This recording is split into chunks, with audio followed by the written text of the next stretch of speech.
ఏపీలో ప్రతిభావంతులైన క్రీడాకారులకు ప్రభుత్వ ఉద్యోగాల్లో 3% రిజర్వేషన్లు కల్పించేందుకు ప్రభుత్వం గ్రీన్ సిగ్నల్ ఇచ్చింది. ప్రభుత్వ శాఖలు, స్థానిక సంస్థలు, ప్రభుత్వ రంగ సంస్థలు, పోలీస్, ఎక్సైజ్, అటవీ శాఖతో సహా యూనిఫామ్ సర్వీసుల్లో ఈ రిజర్వేషన్లను అమలు చేయనుంది. ఈ మేరకు ప్రభుత్వ ప్రధాన కార్యదర్శి కె విజయానంద్ ఉత్తర్వులు జారీ చేశారు.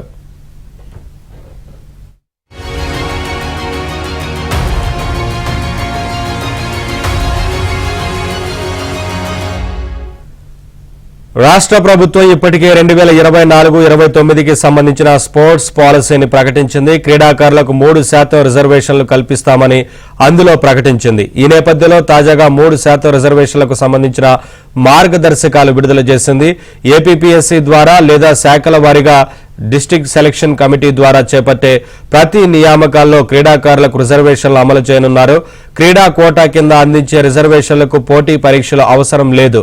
ప్రత్యక్ష నియామకాల్లో అర్హత కలిగిన ప్రతిభావంతులైన క్రీడాకారులకు సమాంతర రిజర్వేషన్లు అమలు కానున్నాయి.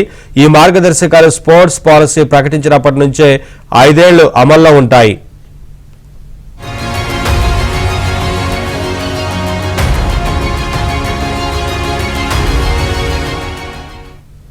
Olympics, para Olympics, Asia games, Asia para games, అలాగే కామన్వెల్త్ గేమ్స్, కామన్వెల్త్ పారా గేమ్స్లో స్వర్ణం, రజతం పతకాలు సాధించిన వారికి మాత్రమే గ్రూప్ 1, గ్రూప్ 2 విభాగాల్లో నేరుగా ఉద్యోగాలు కల్పించే వెసులుబాటు కల్పించింది.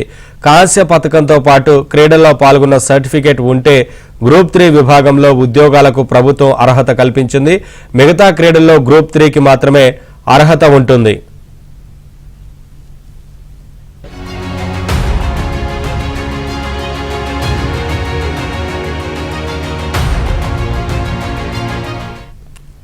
శాప్ అడ్మినిస్ట్రేటివ్ ఆఫీసర్తో ప్రభుత్వం ఒక స్క్రీనింగ్ కమిటీని కూడా నియమించింది. ఇందులో 2 సీనియర్ జిల్లా క్రీడా అధికారులు, గిరిజన క్రీడా అధికారి, శాప్లోని టెక్నికల్ అసిస్టెంట్ డైరెక్టర్లు సభ్యులుగా ఉంటారు.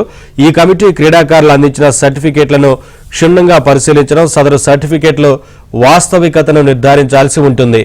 క్రీడాకారులు సాధించిన పతకాలు, సర్టిఫికేట్లను తనిఖీ చేయడంతో పాటు క్రీడాకారులు స్పోర్ట్స్లో పాల్గొన్న సమయంలో తీసుకున్న ఫోటోలు, అధికారిక ప్రకటనలు, ఇలా ప్రతిదాన్ని పరిశీలించాలి.